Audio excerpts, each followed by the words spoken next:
C'est le charmant village de Saint-Aille qui accueillait le départ de la 3e étape du Tour de Moselle, sous un magnifique soleil.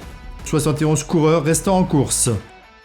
Avant le départ de Saint-Aille, le directeur de l'organisation, Daniel Meseta, remettait les casquettes de leader du classement par équipe, les casquettes du Tour de Moselle, sur la tête des coureurs de Bourg-en-Bresse Cyclisme, suite à leur victoire à l'issue de la première étape. Daniel Meseta remettait également les casquettes de leader du classement par équipe sur la tête des coureurs de Chambéry Cyclisme Formation, après le contre-la-montre du matin. Le début de l'étape a été marqué par un coup de théâtre puisque le maillot blanc du conseil départemental de la Moselle était victime d'un ennui mécanique. Par chance, avant le départ réel, Valentin Paré-Peintre a dû faire appel à son véhicule.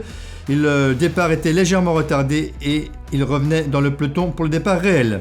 Le départ était ultra rapide. La première attaque était l'œuvre de Gabriel Roger, qui était bien placé au classement des points chauds, qui tentait de sortir du peloton, mais vite rejoint. Ensuite, dans la montée de Roseriol, c'est le coureur de CC Tup Clément Braz-Afonso qui secouait à plusieurs reprises le peloton. D'ailleurs, il passait en tête au sommet du premier GPM du jour, devant Camille Bonneux et Timothée Gabriel. La descente vers Ars-sur-Moselle était menée à un rythme très rapide et 3 coureurs en profitaient pour prendre les devants, à savoir le Belge Jasper Kazmans, le coureur du CC Tup Yael Johalan et le porteur du maillot bleu turquoise de meilleur jeune, office municipal des sports de Thionville, ville de Thionville, le danois Sander Andersen. Puis ils allaient régulièrement augmenter leur avance, ils passaient en tête du côté de la côte d'Ary avec près d'une minute d'avance. Côte d'Ary qui voyait passer en tête Johalan devant Sander Andersen et Kazmans. L'écart allait culminer à 1 minute 35 au deuxième passage à Corny-sur-Moselle. Peu après Corny-sur-Moselle, c'est le moment choisi par Nicolas Thomas, le coureur de l'Amicale Vélo Club Aix-en-Provence, pour porter une attaque et boucher un trou d'1 minute 15 dans la montée de la Croix Saint-Clément. Il revenait donc sur les 3 hommes de tête. À ce moment-là, on retrouvait 4 coureurs en tête pour aborder la fin de l'étape. Mais l'écart diminuait sensiblement sous l'impulsion des coureurs de Chambéry Cyclisme Formation qui emmenaient le peloton à vive allure. L'écart se réduisait à 1 minute à 15 km de l'arrivée et une trentaine de secondes au pied de la côte de Neufchef. Côte de Neufchef qui voyait passer en tête Sander Andersen, Nicolas Thomas et Yael Johalan. Jasper Kazmans passait en 4e position. Dans la descente vers Hayange, Jasper Kazmans laissait partir ses 3 compagnons d'échappée.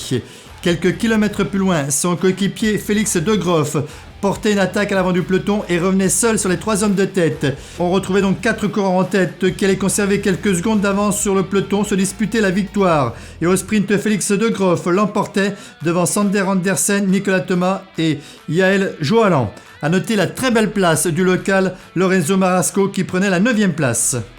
Sur le podium à Famec, on retrouvait donc le vainqueur de l'étape, Félix De Groff, entouré de M. Lipgott, maire de Famec, et de Mme Lucie Cossévar, adjointe au maire à la mairie de Famec.